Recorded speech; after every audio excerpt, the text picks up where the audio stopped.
started. So my name's Wade Custer. I do interpretation with the Battlefields Foundation.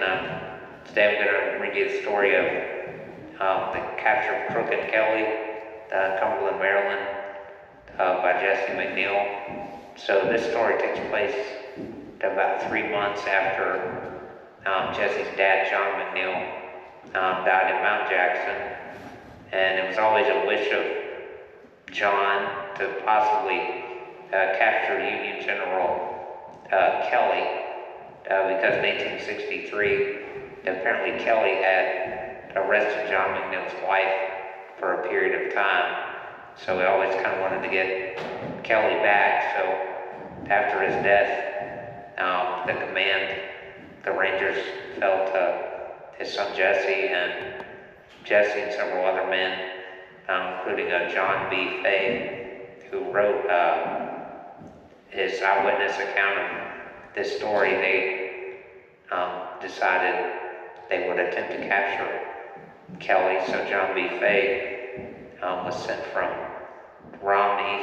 He would scout ahead and enter the town of Cumberland and figure out how many guard posts there were and where Crook and Kelley would be staying. And he was actually a native of Cumberland, so it was pretty easy for him to slip in and out and avoid detection. So I'll pick up where they've already basically ridden to Cumberland, and they're basically going to get ready to infiltrate the guard posts and capture Crook and Kelley. So on the night of February 21st of 1865, a heavy snowstorm blanketed the countryside of western Virginia and Maryland. Although difficult to travel in, the weather was ideal for masking the movements of McNeill's Rangers parade across the country into the town of Cumberland. So the Rangers had already covered 30 miles that night through rugged mountains, and they would quietly reach the outskirts of the city, and they would reach the first cavalry picket. So this is where Fay's account picks up. So a cavalry picket stationed at the mouth of a ravine. As we neared a solitary vedette was observed standing on the roadside, who upon noticing our approach gave the challenge. He said, "Halt, who comes there?" "Friends from New Creek," was simply their response. He then said, "Dismount one, come forward and give the countersign," which they knew the countersign, but they decided they weren't going to give it. When without a word, Lieutenant McNeil, putting spurs to his horse, dashed towards the picket. As he passed, unable to check his speed, he fired a pistol in the man's face. We followed rapidly and secured the picket, and we found terribly startled at the peculiar conduct of his alleged friends. 2 comrades acting as a reserve had been making themselves cozy before a few embers under a temporary shelter in a fence corner about 100 yards to the rear. Then these, upon hearing the commotion in front, hastily headed towards us. They got no further than the railroad, however, for we were close upon them, and in response to our threats of shooting, both halted and surrendered. They belonged to the 3rd Ohio, Company B, and for one of them, the desired countersign for the night was extorted. Bull's Gap was the countersign, was extorted under menace of instant annihilation at the end of the halter. Mounting these men that they just captured upon their horses, we found hitched near the roadside. Then we took them into Cumberland, then out again. When one was turned loose by its weary guard, minus the horse and equipment, plus a very remarkable experience. So the imprudent action of Lieutenant McNeil in firing as he did a shot which might have caused a general alarm forced us to abandon our designs and created some displeasure among the men, and in sharing this feeling, I insisted that Kirkendall and myself should take the advance and the approach to the next inner post. This was assented to, and we moved on with determination that no more unnecessary firing should be indulged upon our part. The second post was fully a mile away, over a high intervening hill located at the junction of the road. We were on the old Frostburg Pike. This post consisted of 5 men who were comfortably ensconced in a shed-like structure behind a blazing log fire, and all busily engaged at cards. As we drew near the inner circle of light, one of the numbers was observed to get up and reach for a musket and advance in front of the fire to halt us. To his formal challenge, Kirkendall reached for a musket.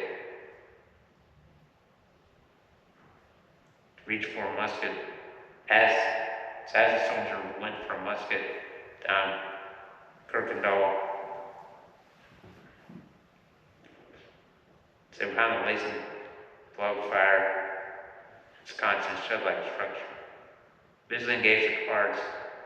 As we drew near the circle of light, one of the numbers was observed to get up and reach for a musket and advance in front of the fire to halt us.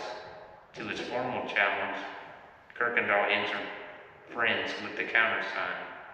We kept moving up in the meantime, and when the demand was made for one of us to dismount and give the countersign, noticing an impatient movement among our men in the rear to mislead the picket and enable us to get as near as possible before our intended dash was to be made, I shouted back in a loud voice, "Don't crowd up, men, wait until we give the countersign." And we did not find it necessary to give it. However, there was an open space around the picket post, which allowed no chance of escape, and we were close upon them.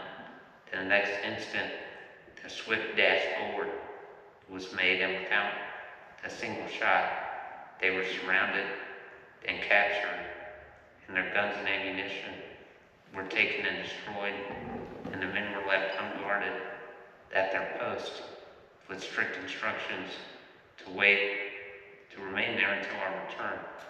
And on its face, this would appear a very unwise thing, but it was the best we could do.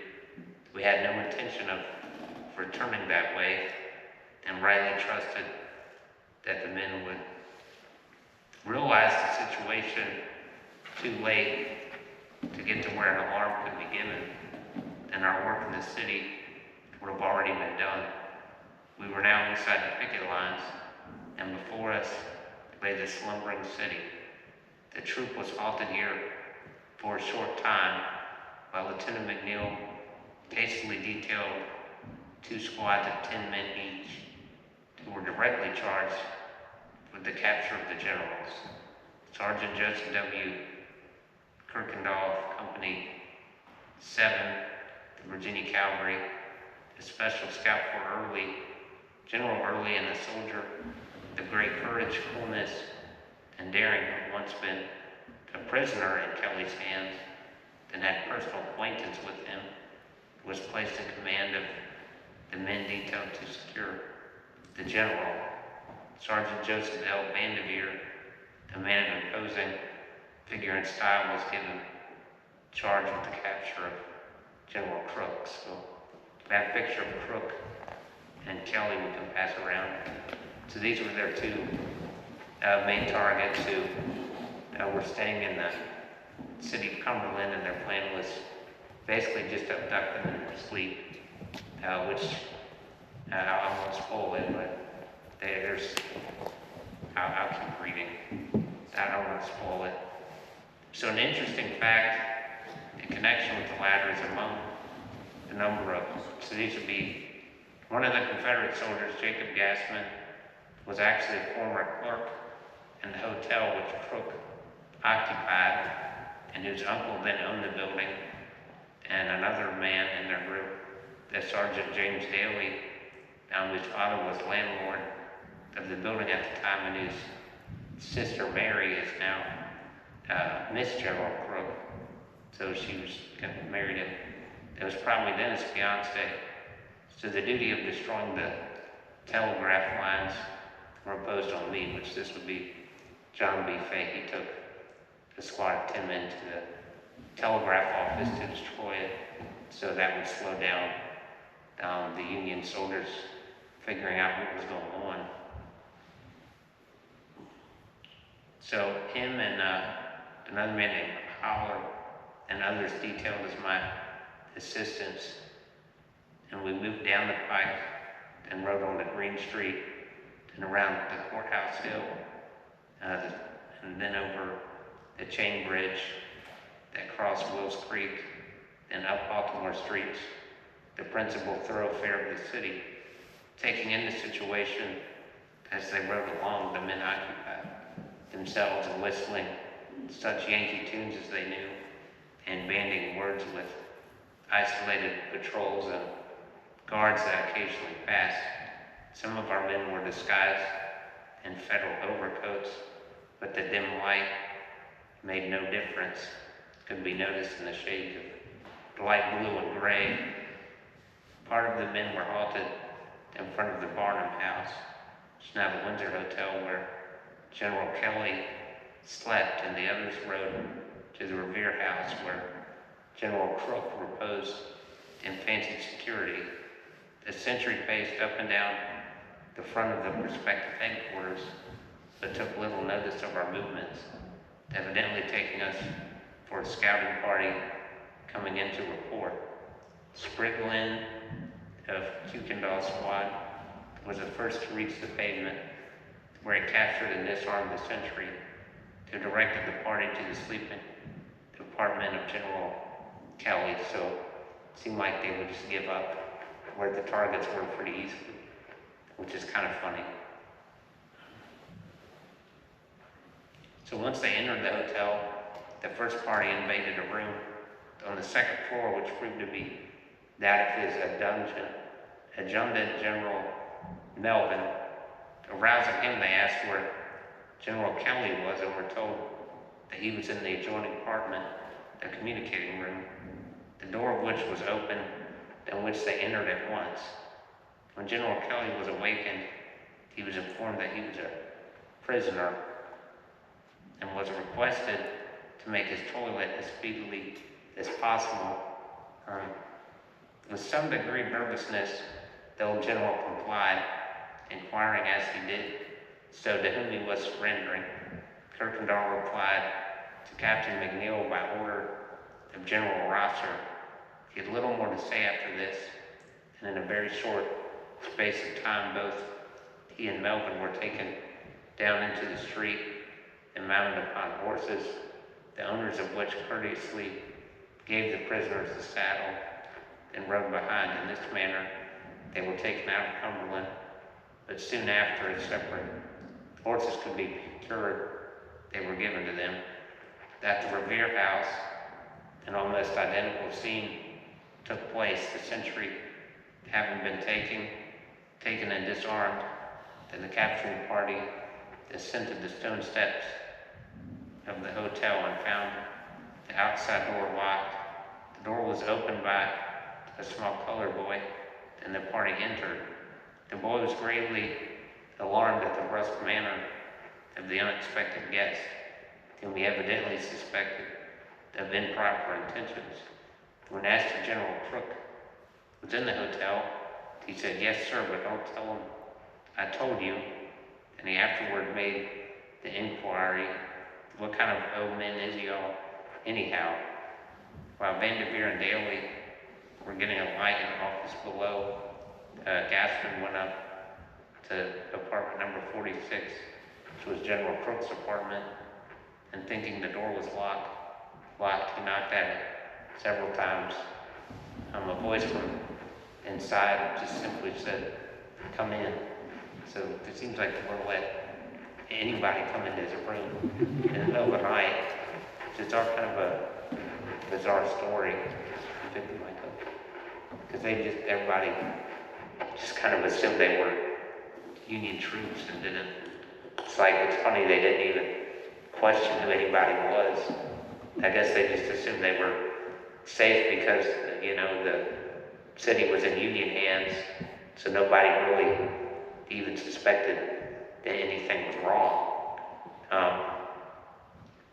So once they basically went in his apartment, he asked who's there. Gasman replied, a friend. So of course that was basically all you had to say. And he would just let you come into his room in the middle of the night and was told to come in. Vanderveer, Daly, and Tucker arrived by this time and all entered the room, approaching the bed where the general lay.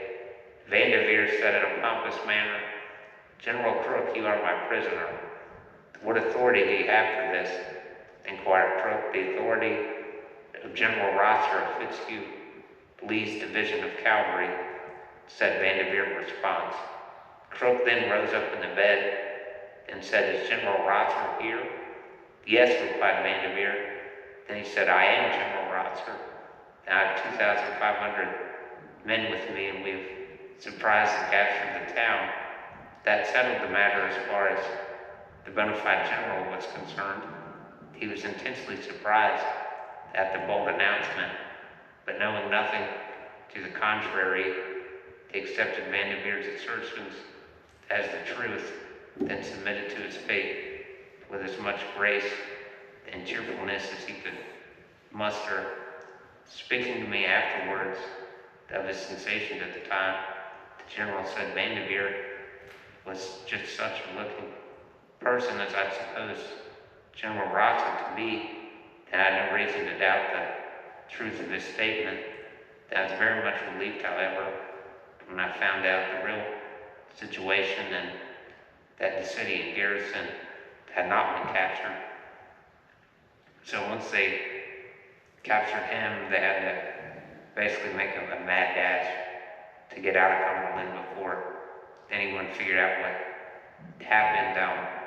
So they did send another squad to get horses, and they ended up, I think, capturing Kelly's horse. Philippi was the horse's name, and Kelly had been given this horse from a battle fought in West Virginia. So they would basically go to the stables and just steal a bunch of horses to put their prisoners on who basically were stuck riding with them. And then they would make it about 4 miles outside of the city before they would hear cannons go off. Then at this point, the Union Army realized what was happening, and they sent 3 separate cavalry divisions after them to try and intercept them, which only the final one would intercept them, but McNeil and his men would just basically ride off into the woods on hunting trails to avoid the troops that would actually be there in Moorefield.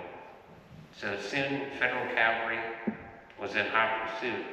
The Rangers and their prisoners would need to cover nearly 60 miles to find safety, but they first wanted to show off their great prizes to their friends and sweethearts in Romney and Moorefield. As Rangers paraded through Romney, they proudly waved their captured Federal flags, and astonished citizens watched 2 major Federal generals ride by. But outside Romney, a Federal cavalry from Cumberland had caught up, and a brief exchange of gunfire erupted, and the boys in blue retreated. Upon finally reaching the Moorefield Valley, the Rangers were again intercepted by another Federal force of cavalrymen. The whole battalion of Ringgold cavalry sent from New Creek suddenly appeared on the opposite bank of the river, and with their horses played out in no way to successfully make Moorefield, Lieutenant Jesse McNeil led his men into the woods, following hunting trails along the mountain ridges east of Moorefield for more than 7 miles, where they would camp for the night, which we have a map here. passed around that shows you the journey they made.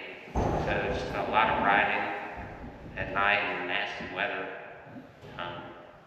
It's funnily enough, I don't know, I guess it just had to be February when they had to do this raid, so you can imagine that was probably kind of miserable to have to ride a horse all night. So once they made Northfield, they would ride for 7 more miles, and then they would camp for the night. So they'd ridden over 90 miles in 24 hours in the worst conditions and captured 2 major federal generals. It was one of the greatest raids of the war between the states. Even one of the captured generals, George Crook, said, "Gentlemen, this is the most brilliant exploit of the war." On February 22nd, with only a few hours rest and scant rations, Lieutenant Welton and a small group, along with the prisoners, mounted fresh horses, and they rode all day and then all night coming.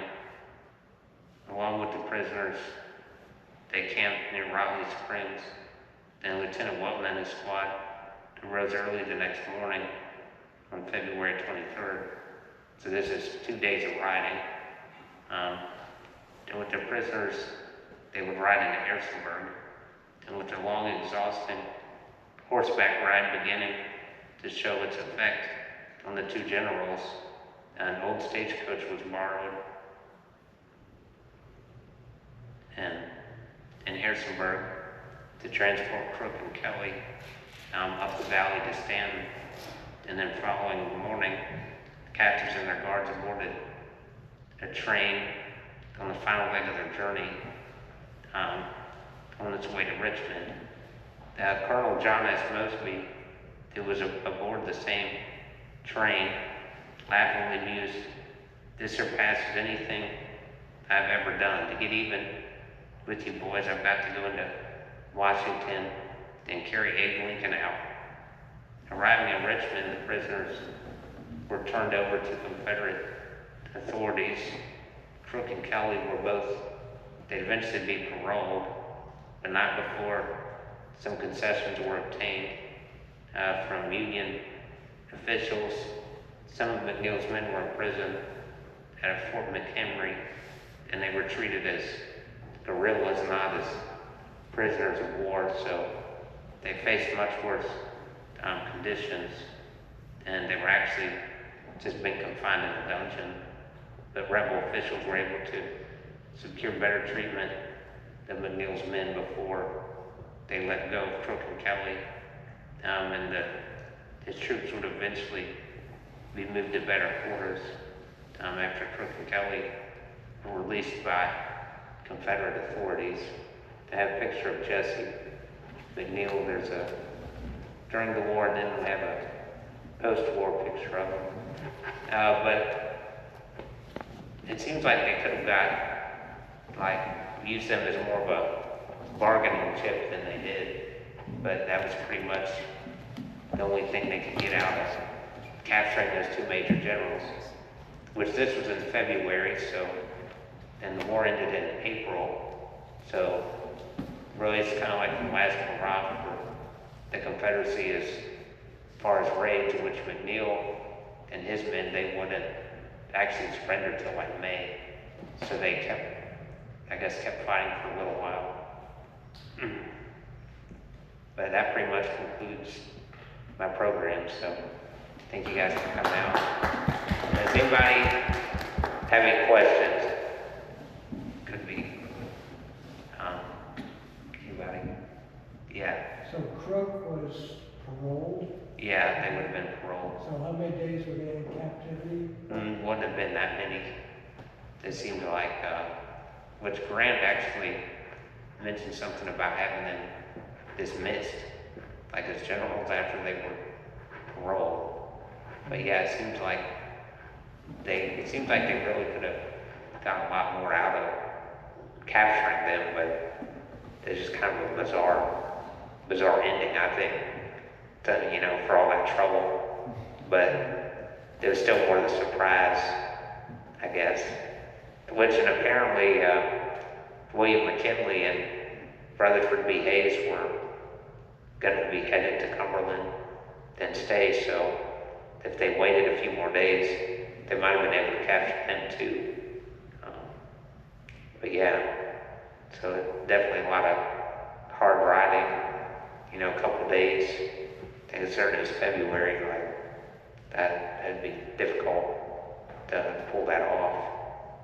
And I can only imagine like Crook and Kelley having to ride with them too. Like it looks like they would have tried to escape or could have rode off easily, but it seems like they just kind of went along with it. And I have no idea what they would have expected, like what happened to them when they actually got them to Richmond. But yeah, it's always just an interesting little story. So the Confederacy didn't seem like they got much out of this, except maybe a PR stunt. yeah, pretty much. Pretty much. Just look, we got them. So, anybody else? It's just interesting. Like, there's generals are generally inside of a security bubble. So, inside a certain radius, people assume no 110 among everybody. Yeah. So you wouldn't, human nature, you wouldn't think that. Yeah, they could person just, on the other side of the door is not a question. yeah, like they could just basically walk in, but I guess having blue overcoats, they just assumed they were scouts coming in, which I think that's kind of the funniest thing about the story. And, you know, they didn't lose any men, and there wasn't even really a fight. They just walked and got them, pretty much. I guess, I mean, scouting, sending a Fay ahead, and just walking through the guard post. I think it's a wonder they didn't, like, alert somebody sooner. It seems like they were just so confused and caught off guards. Yeah. So McNeill's Rangers, how was their chain of command? I know they were a company off of the 18th Virginia Cavalry, right? So were they still formally attached to them administratively? I don't know. I mean, they were guerrillas, but you'd still assume there'd be some kind of, like, somebody would kind of give orders, but I guess they're probably more independent. Yeah, I know after operated. the Partisan Ranger Act, only Mosby and McNeil are the only two ranger companies that the South still have after that. So I'm not sure if they're going directly to the 18th Virginia, or if at that point they really are just their own ranger company. But yes, then and Mosby's men are the two. Well, is anybody else? No? Okay. Well, thank you guys a lot for coming out. So it's nice to follow up on McNeil and just kind of see where his story went. So I feel like that's a pretty good conclusion in the end. So I guess he carried out his dad's wishes after he died, although not much came of it, but I guess more of a payback sort of stunt. So, but yeah. Well, thank you guys for stopping in today. Yeah, thank you. If you guys want to see our next program, that will be March 15th, and it will include our phenomenal Steve Chesley talking about the Colonel Mulligan and the 23rd Illinois Infantry at the Battle of Second Kernstown. It's the weekend right before St. Patrick's Day, so it's a great time of year to learn about these guys. They're the Irish Battalion out of Chicago, so definitely come join us at March 15th. My apologies. And you're supplying grain beer, right? I did not say that. Yeah, it's on the 15th.